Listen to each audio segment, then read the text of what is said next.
Alhamdulillah wassalatu wassalam. Lanjutkan pelajaran kita pada pagi hari ini kitab Al-Qawaid Al-Fiqhiyah ya, halaman 128.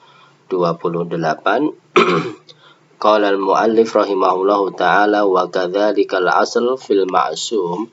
Ya, masih berkaitan ya, kemarin melanjutkan hukum asal ya, al-asal fil asya, hukum asal dalam segala sesuatu ya. Kemarin terbagi dua, ada a'yan benda, ada yang berupa benda atau manusia, yang kedua af'al perbuatan. Ya, kita masuk kepada yang ashos ya, hukum asal dari manusia atau al-insan. Manusia terbagi menjadi dua. Yang pertama manusia yang muslim beragama Islam, yang kedua manusia yang kafir. Kemudian muslim itu hukum asalnya apa? Maksum. Maksum artinya terjaga darahnya, kehormatannya dan hartanya. Ya, inna dima'akum wa amwalakum wa a'radakum alaikum haram. Ya, Rasulullah SAW bersabda dalam hadis riwayat Imam Bukhari dan juga Imam Muslim, sesungguhnya darah kalian, harta kalian, kehormatan kalian itu haram, terjaga maksudnya. Kemudian yang kedua orang kafir, meliputi kafir Yahudi atau Nasara atau musyrik Hindu, Buddha yang lain.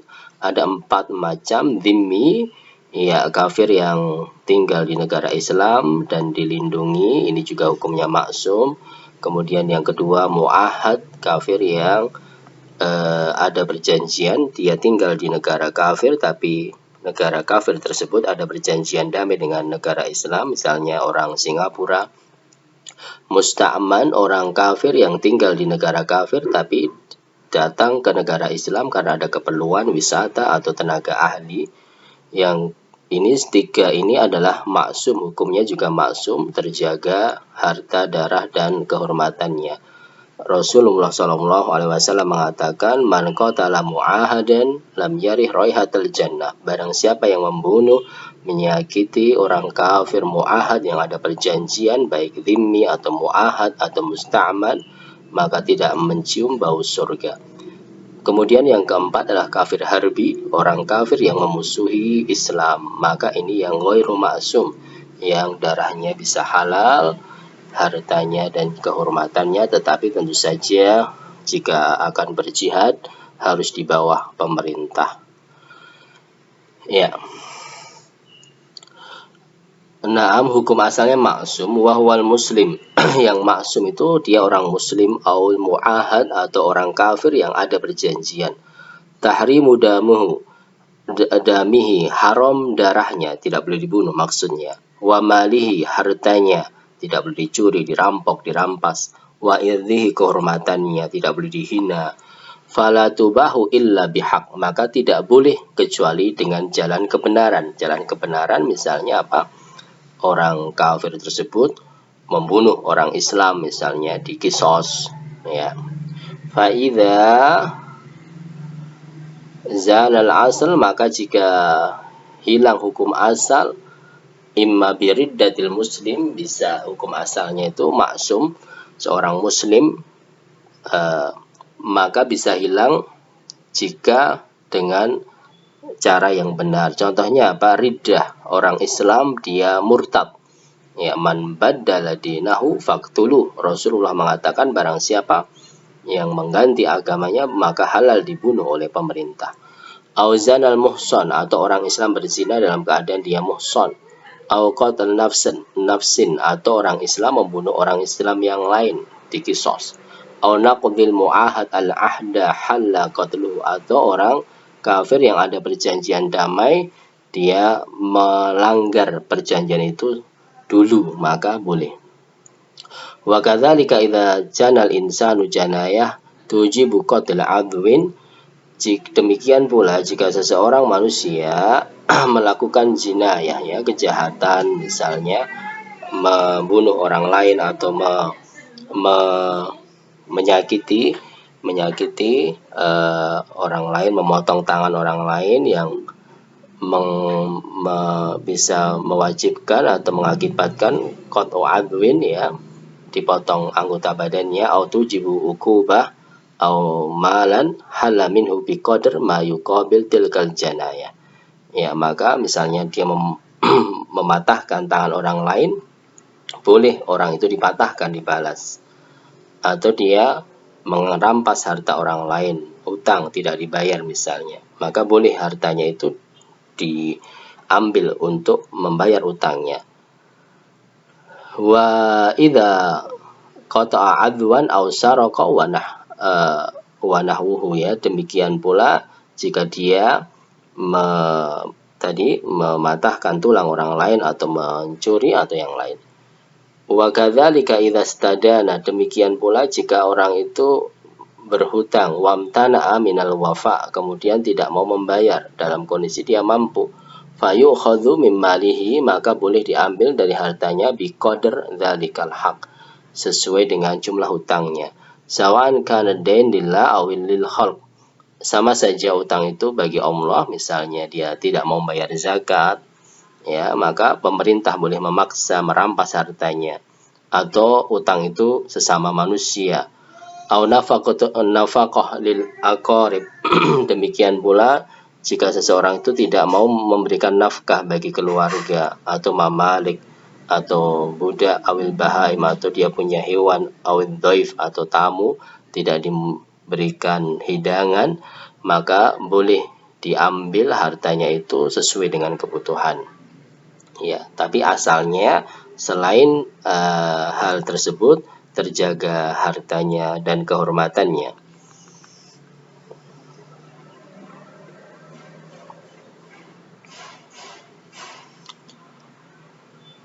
Ya, jadi kembali kepada awal pembahasan al-aslu fil asya, ya. Hukum asal dari segala sesuatu itu ada 4 macam, mungkin lebih menjelaskan, menggambarkan permasalahan, ya.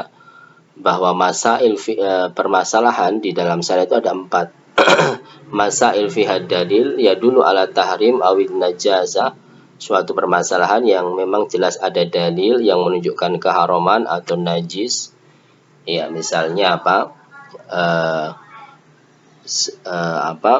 Najis, ya, misalnya ada dalil najis pakaian yang terkena air kencing, ya. Air kencing najis.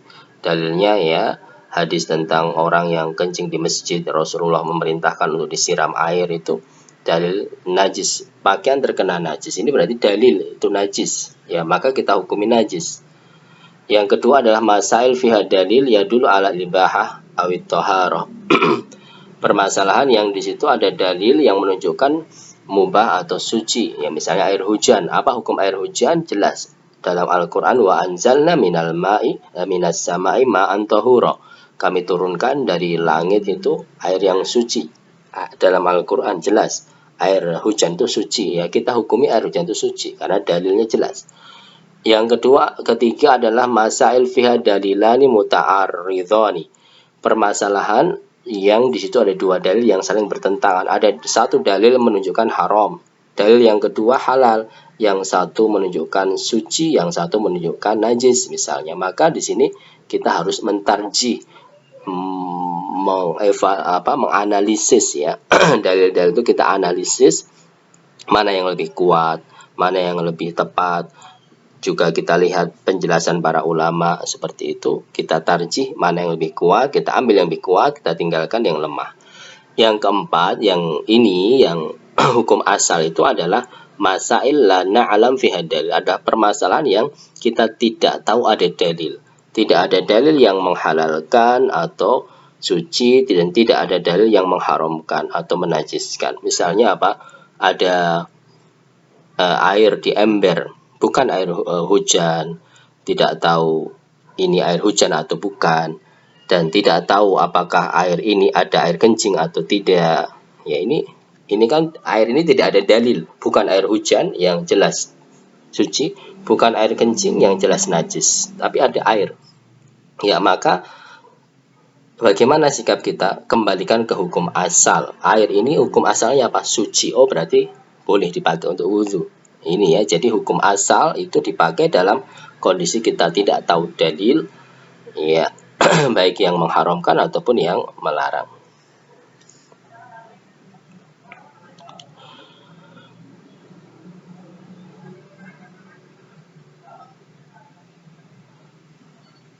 Kemudian kita lanjutkan. Ya. Qala al-mu'allif rahimahullahu ta'ala melanjutkan wal aslu fi adatinal ibahah hatta yaji'a shariful ibahah. Hukum asal dalam adat itu mubah sampai datang yang memalingkan dari kemubahan tersebut. Walaysa masru'an minal umuri, dan tidak disyariatkan dari perkara suatu perbuatan ghairul ladzi fi syar'ina madkur, selain apa yang ada dalam syariat kita yang disebutkan. Ya, ini dua bait ini menjelaskan tentang hukum asal dari perbuatan manusia. Itu ada dua. Yang pertama yang bersifat adat, yang kedua bersifat ibadah. Ya, hukum asal dari af'al. Al-aslu fil af'al. Hukum asal dari perbuatan manusia ada dua macam. Perbuatan yang sifatnya adat dan perbuatan yang sifatnya ibadah. Adat itu apa? Adalah perbuatan manusia yang rutin dan tanpa ada niat taqarrub, mendekatkan diri pada Allah, mencari pahala, itu adat. Seperti makan, minum, kemudian perbuatan muamalah sesama manusia. Kemudian yang kedua adalah hukum amalan manusia berupa ibadah. Ini cirinya apa? Niat mendekatkan diri pada Allah, niat cari pahala. Maka hukum asal adat itu mubah, boleh. Sedangkan hukum asal ibadah itu tahrim, haram.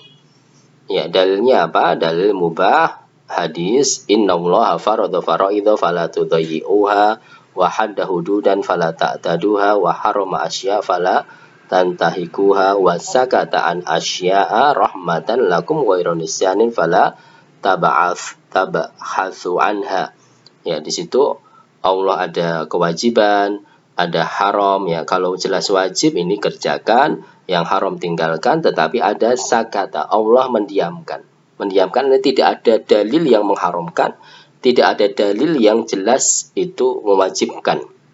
Maka fala tab'atsu anha, jangan dicari-cari. Artinya itu mubah, asalnya mubah. Ya, boleh dikerjakan. Sedangkan kalau ibadah itu hukum asalnya haram, karena Rasulullah Shallallahu Alaihi Wasallam mengatakan man amila amalan laisa alaihi amruna fahuwa raddun. Barang siapa yang berbuat tanpa ada bukti dalil maka tertolak.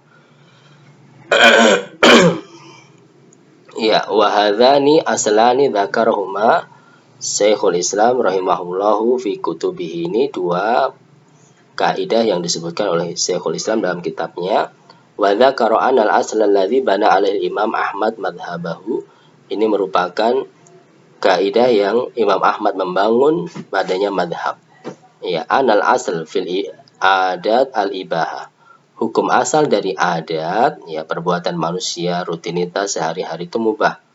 Fala yuhramu minha illa ma warada tahrimuhu, maka tidak boleh diharamkan kecuali yang ada dalil keharamannya. Wa anal asal fil ibadat al hadr, dan hukum asal dari ibadah itu adalah haram. Fala yusra'u minha illa ma syara'ahu Allahu wa rasuluhu, tidak boleh dilakukan kecuali yang ada syariatnya dari Allah dan Rasulnya. Ya. Fal adat hiya ma'tadan nas minal ma'akil wal masyarib wal asnafil malabis. Ya, maka adat itu adalah suatu yang memang rutin dikerjakan manusia dari makanan. Misalnya daerah Jawa itu biasanya makan pagi dengan nasi dengan tempe misalnya. Apa hukumnya? Ya, hukumnya tidak ada kewajiban dalam Al-Quran, tidak ada keharaman dalam hadis juga. Maka hukum asal ini karena makan mubah. Makan itu adat, tidak ada niat ibadah, hukum asalnya mubah. Masyarib, minum, kalau orang Jawa teh, kalau orang Madura kopi misalnya, pada pagi hari ya boleh-boleh saja. Jenis pakaian. Ya, wadhahab wal maji, datang pergi, wal kalam, bahasa, wasairut tasarrufat al mu'tada fala yuhramu minha illa ma haramahu Allahu wa rasuluhu. Imma binasin sore, tidak boleh diharamkan kecuali dengan dalil nas atau mayadkhulu fi umum au qiyas sahih, atau memang masuk dalam keumuman ayat atau qiyas. Wa illa fasairul adat halal, maka kalau tidak ada dalil seluruh adat hukumnya halal. Wa dalilu ala hilliha qauluhu ta'ala huwallazi khalaqalakum ma fil ardi jami'an. Dalil atas kehalalannya adalah dalam surah Al-Baqarah, Allah menghalalkan bagi kalian semuanya, ya. Ini adat. Fahadha yadullu ala annahu khalaqalana jami' ma fil ardi. Dalil bahwa Allah menciptakan bagi kita semua apa yang ada di bumi, linantafi'a bihi ala ayu wajihin min wujuhil intifa, untuk dimanfaatkan dengan berbagai jenis permanfaatan, ya. Ini kalau sifatnya adat tadi, ya. Misalnya adat, ya, dalam walimah pernikahan.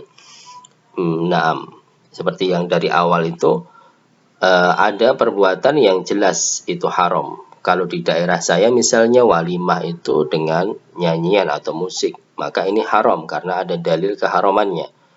Ada daerah lain walimah di tempat saya itu biasanya adatnya dengan makan-makan. Ya, ini jelas kehalalannya karena Rasulullah juga mengatakan aulim, adakan walimah, makan-makan saat pernikahan. Tapi ada acara-acara yang tidak ada dalil, misalnya sambutan dari Pak RT, Pak RW pada saat pernikahan, itu hukumnya apa Ustadz misalnya. Maka tidak ada dalil yang mengharamkan, tidak ada dalil yang mewajibkan. Maka hukum asalnya ini adat mubah, boleh-boleh saja. Ya, beda dengan wa amal ibadat. Kalau ibadat itu fa innallaha khalaqal khalqa li ibadatihi, bahwa Allah itu menciptakan makhluk untuk beribadah, wa bayyana fi kitabihi, dan menjelaskan dalam kitabnya, wa ala lisani rasulihi al ibadat allati yu'badu biha, jenis-jenis ibadah yang dipersembahkan kepadanya.